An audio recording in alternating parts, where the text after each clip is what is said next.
আমরা বিএনপি আওয়ামী লীগ সরকার থেকে বা বিএনপি উন্নয়ন কর্মকাণ্ড থেকে অনেক আলোচনা শুনতে পাই।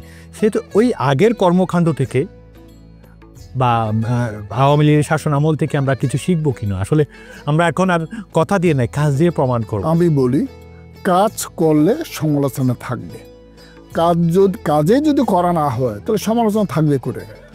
বিগত 91 থেকে 96 পর্যন্ত সরকার, 2001 থেকে 96 পর্যন্ত সরকার, তখন আমরা অনেকগুলো ডেভেলপমেন্ট কাজ করেছি, গ্রামে গঞ্জে অনেক ডেভেলপমেন্ট কাজ করেছি, সেটা চোখে পড়তেছে।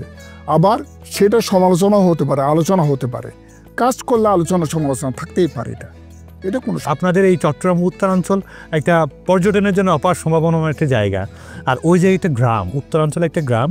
সেই গ্রামের কৃষি প্রধান আসলে আমাদের দেশ। এই কৃষি খাতকে ডেভেলপমেন্ট করার জন্য বা পর্যটন খাতকে একটু নিয়ে আসার জন্য আপনার কোনো প্ল্যান পরিকল্পনা থাকবে কিনা এই জায়গায় আপনার সরকার গঠন করলে? ইনফ্যাক্ট চট্টগ্রাম উত্তর জেলার যদি সামগ্রিক উন্নয়নের কথা চিন্তা করা হয়, বলা হয়, তাহলে সেই নির্বাচিত প্রতিনিধির সমন্বয়ে সেই সময় প্রত্যেক উপজেলা, প্রত্যেক নির্বাচন এলাকার প্রতিনিধিরা এটা ঠিক করবে। এটা এই বিগত শাসনামলে ভিন্নমত যারা পোষণ করে তাদেরকে একটা ট্যাগ দেওয়া হয়, যে জঙ্গি বলে, রাজাকার বলে, এই ধরনের ট্যাগ দিয়ে তাদেরকে দমন করে রাখার ট্রাই করতো। আসলে এই ট্যাগিং রাজনীতি কি আপনি কীভাবে রেখে দেন গোলাম আকবর খন্দকার? এটা স্বৈরাচারের একটা পদক্ষেপ। কারণ কাকে কিভাবে দমন করা হয়, দমন করার একটা প্রক্রিয়া। স্বাভাবিকভাবে একজন বুদ্ধিজীবী, একজন ব্যবসায়ী, একজন রাজনীতিবিজ্ঞ একই কায়দা কিন্তু কাউকে দমন করে দেবে না।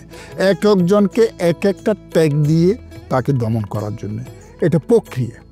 এটা স্বৈরতান্ত্রিক শাসন ব্যবস্থার একটা অংশ। এই টেকনোক্রেসির সাথে কি বিএনপি যুক্ত হবে কিনা? Of course not.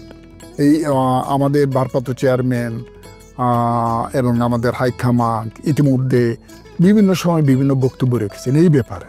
সুতরাং আমরা তো সেই পন্থায় অতীতেও ছিলাম না, সামনে যাওয়ার কোনো পরিকল্পনা থাকতে পারে বলে আমরা বিশ্বাস করি।